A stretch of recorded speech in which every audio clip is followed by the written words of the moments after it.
کرم کرم کرم کرم کرم کرم کرم تیرے صدقے میں آقا سارے جہاں کو دین ملا، بے دینوں نے کلمہ پڑھا لا الہ الا اللہ۔ اس کے بعد اللہ کے نبی علیہ الصلاۃ والسلام لوگوں کے درمیان میں اس کا پرچار بہت آہستہ آہستہ فرما رہے تھے، مخفی طور پر اس دعوت کے پیغام کو عام کرتے جا رہے تھے۔ بتایا گیا تھا کہ سب سے پہلے حضرت خدیجہ الکبریٰ رضی اللہ تعالی عنہا نے ایمان قبول کیا، پھر اس کے بعد حضرت علی کرم اللہ تعالی وجہہ نے قبول کیا۔ روایتوں میں آتا ہے کہ اللہ کے نبی علیہ الصلاۃ والسلام اور حضرت خدیجہ الکبریٰ رضی اللہ تعالی عنہا دونوں ایک دن نماز پڑھ رہے تھے۔ اس سے یہ بھی معلوم ہوتا ہے کہ نماز کا آغاز اسی وقت سے ہو گیا تھا جب سے کہ اللہ کے نبی علیہ الصلاۃ والسلام کو نبی بنایا گیا تھا۔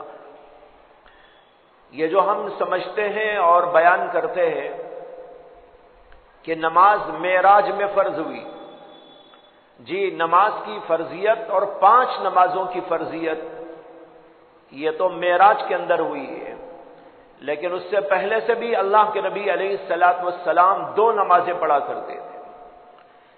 ایک نماز فجر کی پڑھتے تھے اور دوسری نماز عصر کی پڑھتے تھے۔ یہ 2 نمازیں شروع دور سے آ رہی ہیں۔ تو اللہ کے نبی علیہ الصلاۃ والسلام نماز پڑھ رہے تھے حضرت خدیجہ الکبریٰ رضی اللہ تعالی عنہا کے ساتھ۔ یہ بالکل اسلام کی ابتدا کا وقت ہے اور ابھی ابھی آپ کو نبی بنایا گیا ہے۔ 2-4 دن کے اندر کا قصہ ہے۔ اللہ کے نبی صلی اللہ علیہ وسلم نماز پڑھ رہے تھے، اتنے میں حضرت علی کرم اللہ تعالی وجہہ جو اس وقت میں صرف 10 برس کے بچے تھے، وہ حضور اقدس صلی اللہ علیہ وسلم ہی کے گھر میں تربیت پاتے تھے، رہتے تھے۔ وہ آئے گھر میں تو دونوں کو دیکھا، اللہ کے نبی کو بھی اور حضرت خدیجہ الکبریٰ کو بھی، کہ دونوں کچھ کر رہے ہیں۔ ایسا کرتے ہوئے انہوں نے کبھی کسی کو دیکھا ہی نہیں تھا، اس لیے کہ نماز وہاں کون پڑھتا تھا؟ وہاں تو سارے بت کے پجاری تھے، گاتے تھے، ناچتے تھے اور مختلف قسم کی الٹی سیدھی حرکتیں کیا کرتے تھے۔ آج وہ دیکھتے ہیں کہ محمد الرسول اللہ صلی اللہ علیہ وسلم بھی اور حضرت خدیجہ الکبریٰ رضی اللہ تعالی عنہا بھی، یہ دونوں کچھ کر رہے ہیں، سجدے میں پڑ جاتے ہیں، رکوع کر رہے ہیں، کھڑے ہو کر کچھ پڑھ رہے ہیں۔ جب یہ کرتا ہوا دیکھا تو انہوں نے رسول اللہ صلی اللہ علیہ وسلم سے کہا کہ آپ یہ جو کر رہے تھے یہ کیا ہے؟ یہ کیا طریقہ ہے جو آپ نے اختیار کیا ہے؟ اللہ کے نبی علیہ الصلاۃ والسلام نے حضرت علی سے کہا کہ بیٹا دیکھو، یہ وہ دین ہے جو اللہ نے میرے اوپر نازل کیا ہے، یہ اللہ کی عبادت کا طریقہ ہے۔ بتوں کی عبادت کا طریقہ جو یہاں پر ہے، یہ دراصل اللہ کے طریقے کو چھوڑ کر، دین کو چھوڑ کر لوگوں نے اختیار کیا ہے۔ اصل دین تو وہ ہے جو میں تمہارے سامنے پیش کر رہا ہوں، یہ ہے اللہ کی عبادت کا طریقہ۔ اور پھر اللہ کے نبی علیہ الصلاۃ والسلام نے حضرت علی سے کہا کہ تم بھی اس دین کو قبول کر لو، مجھے اللہ کا نبی مانو اور دین کے اس طریقے پر چلو۔ تو حضرت علی رضی اللہ عنہ کہنے لگے کہ طریقہ تو بہت اچھا لگ رہا ہے، لیکن میں اپنے باپ سے اس بات کی اجازت لے لیتا ہوں، یعنی حضرت ابو طالب سے۔ تو انہوں نے کہا کہ میں باپ سے اجازت لے لیتا ہوں۔ اللہ کے نبی علیہ الصلاۃ والسلام نے ان کو منع کیا اور کہا کہ ابھی اس کا تذکرہ کسی کے سامنے نہ کرنا، اگر تم کو پسند آئے تو قبول کر لو اور اگر پسند نہیں آ رہے تو خاموشی اختیار کرو۔ حضرت علی خاموش ہو گئے۔ دوسرے دن آئے رسول اللہ صلی اللہ علیہ وسلم کی خدمت میں اور آ کر کہنے لگے کہ مجھے اپنے دین کے اندر داخل کر لیجئے، مجھے تو شرع صدر ہو گیا ہے۔ چنانچہ اسی کے بعد انہوں نے اسلام قبول کیا۔ یہ دوسرے فرد ہیں دنیا کی اس سرزمین کے اوپر جنہوں نے اللہ کے نبی علیہ الصلوۃ والسلام کو قبول کیا اور آپ کو نبی مان کر دین اسلام کے اندر داخلہ لیا تھا۔ اس وقت ان کی عمر صرف 10 برس کی تھی۔ روایتوں میں یہ بھی آتا ہے کہ حضرت ابو طالب کے سامنے انہوں نے اس کا کوئی تذکرہ نہیں کیا بلکہ چھپائے رکھا، یہاں تک کہ ایک دن ایسا ہوا کہ اللہ کے نبی علیہ الصلوۃ والسلام ایک جگہ پر حضرت علی کو لے کر نماز پڑھ رہے تھے۔ اتفاق سے ابو طالب بھی وہاں پر چلے آئے۔ ابو طالب نے یہ انداز دیکھا تو ان کو بھی حیرانی ہوئی، پریشانی ہوئی، اس لیے کہ کبھی یہ طریقہ تو انہوں نے دیکھا نہیں تھا۔ اس لیے انہوں نے نماز کے بعد اللہ کے نبی علیہ الصلوۃ والسلام سے پوچھا، یہ کیا ہے جو آپ کر رہے تھے؟ اللہ کے نبی علیہ الصلوۃ والسلام نے وہی باتیں فرمائی، میں اللہ کا رسول ہوں، پیغمبر ہوں، اور اللہ نے میرے اوپر دین نازل کیا ہے، یہ اللہ کی عبادت کا طریقہ ہے جو شرک سے پاک صرف توحید کے اوپر قائم ہے، اس لیے آپ اس کو قبول کر لیجیے۔ لیکن ابو طالب کہنے لگے کہ میں تو اپنے آبا و اجداد کا دین چھوڑ نہیں سکتا، لیکن تم یہ کر رہے ہو تو کرتے رہو۔ حضرت علی کو دیکھ کر کہا کہ بیٹا تم کیا کر رہے تھے؟ انہوں نے بھی وہی بات کہی اور کہا کہ میں ان کے دین میں داخل ہو گیا ہوں اور انہی کے طریقے پر میں نے اپنے آپ کو ڈھال لیا ہے۔ تو حضرت ابو طالب کہنے لگے کہ بہت اچھا، مجھے اس بات سے بہت خوشی ہے کہ تم اپنے بھائی کی تائید کرو، اپنے بھائی کے ساتھ میں رہو۔ یہ کہہ کر حضرت ابو طالب نے ان کی تصدیق کر دی، لیکن خود انہوں نے اسلام قبول نہیں کیا۔ یہ حضرت علی کرم اللہ تعالی وجہہ کا ایمان۔ اس کے بعد تیسرے فرد جو اسلام میں داخل ہوئے وہ ہے حضرت سیدنا ابو بکر صدیق رضی اللہ تعالی عنہ۔ حضرت ابو بکر صدیق حضور اقدس صلی اللہ علیہ وسلم کے بچپن کے ساتھی ہیں، بچپن سے اللہ کے رسول کے ساتھ میں رہے ہیں، کھیلا ہے، کودا ہے، ادھر ادھر جاتے آتے رہے ہیں، اور اللہ کے نبی علیہ الصلوۃ والسلام کے اخلاق اور کردار کو ہمیشہ بہت قریب سے انہوں نے جانا اور دیکھا اور اس کا مشاہدہ کیا تھا۔ اللہ کے نبی علیہ الصلوۃ والسلام نے باہر کے لوگوں میں سب سے پہلے حضرت ابو بکر صدیق کے سامنے دین کو پیش کیا۔ حضرت ابو بکر صدیق رضی اللہ تعالی عنہ نے حضور اقدس صلی اللہ علیہ وسلم سے جب یہ سنا کہ میں اللہ کا پیغمبر ہوں، اللہ نے مجھے ایک دین عطا کیا ہے، اس دین کا طریقہ یہ ہے، اس کے اندر توحید ہے اور اس کے اندر شرک کی مذمت ہے، اور یہ بتوں کا طریقہ، بتوں کی پوجا کا طریقہ اس کے اندر نہیں ہے، تمہارے آبا و اجداد غلط طریقے پر اب تک رہے، میں صحیح طریقہ تمہارے سامنے پیش کر رہا ہوں، اس کو قبول کر لو۔ تو حضرت ابو بکر صدیق نے بلا چوں چرا فوراً قبول کر لیا، اس لیے کہ وہ جانتے تھے اللہ کے نبی علیہ الصلوۃ والسلام کے اخلاق کیا تھے، آپ کا کردار کیا تھا، آپ کی سچائی اور دیانت اور امانت وہ بالکل آشکارا تھی۔ انہوں نے جو ہی سنا انہوں نے فوراً قبول کر لیا اور کہا کہ آپ کا پیغام میں قبول کرتا ہوں اور آپ کو میں نبی تسلیم کرتا ہوں۔ حدیث میں آتا ہے اللہ کے نبی علیہ الصلوۃ والسلام نے فرمایا کہ جن لوگوں کے سامنے بھی میں نے دین کو پیش کیا انہوں نے پسو پیش کیا، انہوں نے کچھ میرے سے معارضہ کیا، میرے سے مباحثہ کیا، کچھ نہ کچھ جو ہے آگے پیچھے ہوتے رہے، سوائے ابو بکر صدیق کے کہ جو ہی میں نے ان کے سامنے دین اسلام کو پیش کیا انہوں نے فوراً قبول کر لیا۔ یہ تیسرے فرد تھے۔ اور حضرت ابو بکر صدیق مکہ مکرمہ کی سرزمین پر ایک نامور انسان تھے، قد آور ان کی شخصیت تھی، لوگوں کے اندر ان کا بڑا مقام تھا، اگرچہ وہ کوئی رئیس تو نہ تھے لیکن اس کے باوجود ان کے اخلاق، ان کے کردار اور ان کے انداز زندگی سے لوگوں کے اوپر ایک بڑا اچھا اثر موجود تھا۔ لوگ ان کی بڑی تعظیم کیا کرتے تھے۔ اسی حضرت ابو بکر صدیق رضی اللہ تعالی عنہ کے اسلام لانے سے بہت سارے لوگوں کو غور و فکر کا موقع ملا اور بڑے بڑے لوگ اسلام کے اندر داخل ہوئے، جن میں سے حضرت سیدنا عثمان بن عفان رضی اللہ تعالیٰ عنہ بھی، حضرت زبیر ابن عوام رضی اللہ تعالیٰ عنہ بھی ہیں۔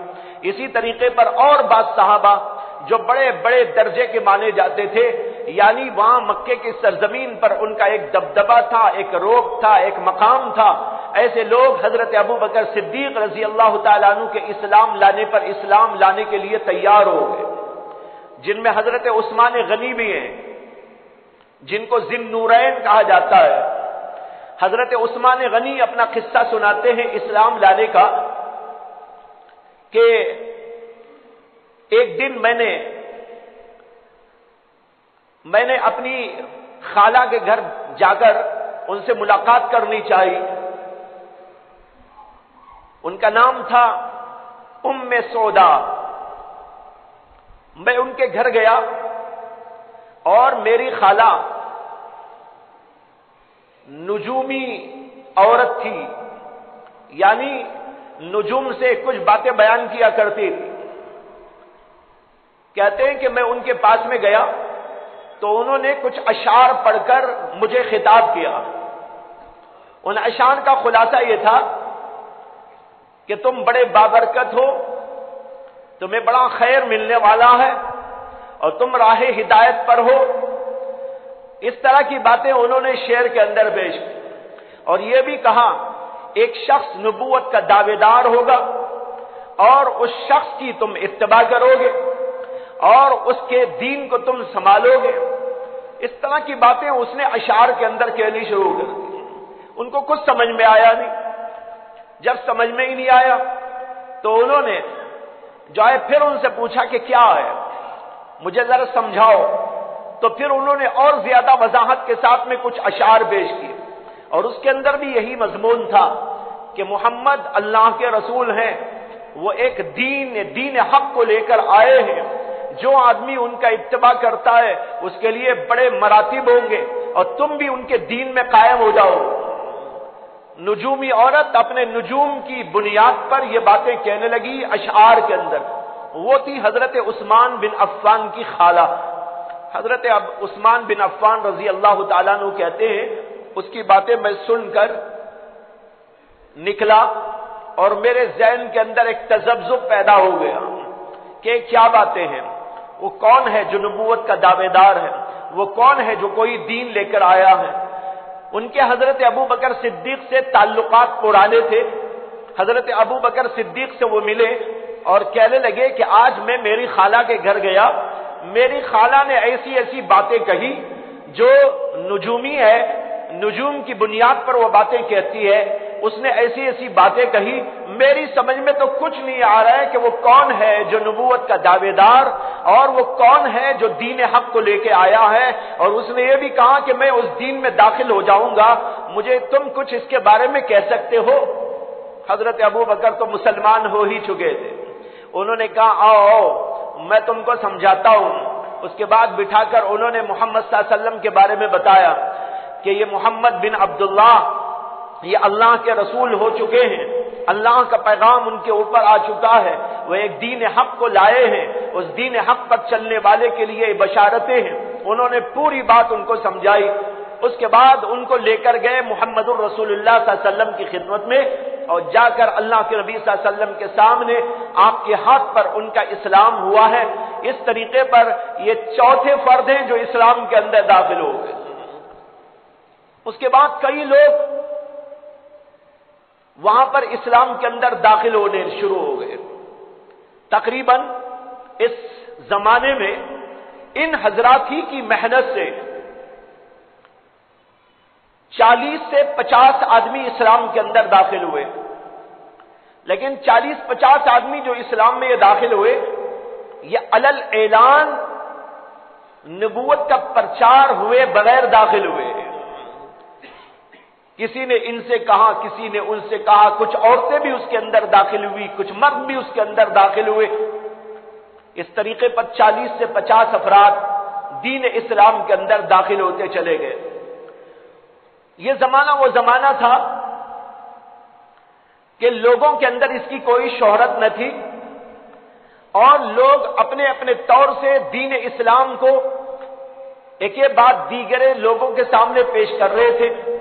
اسے کوئی خاص چرچا مکے کی سرزمین پر نہ ہوا، لیکن 3 سال کا عرصہ اسی طرح گزرنے کے بعد اللہ تبارک و تعالیٰ کی وحی آتی ہے محمد رسول اللہ صلی اللہ علیہ وسلم پر کہ آپ اب علی اعلان اپنی نبوت کا اظہار کیجیے، اور یہ حکم دیا جاتا ہے فاصدع بما تؤمر وعارض عن المشرکین، اور آپ کو حکم دیا جاتا ہے وانذر عشیرتک الاقربین۔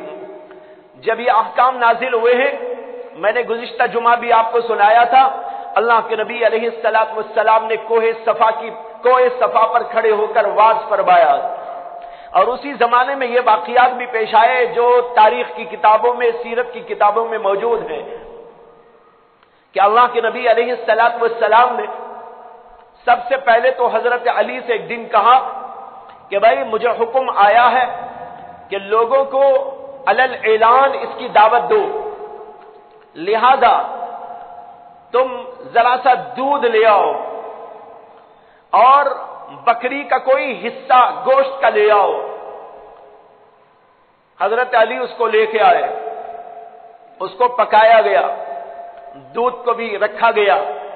اللہ کے نبی علیہ الصلوۃ والسلام نے لوگوں کے درمیان میں یہ پیغام بھیجا کہ آج میرے گھر تمہاری دعوت ہے۔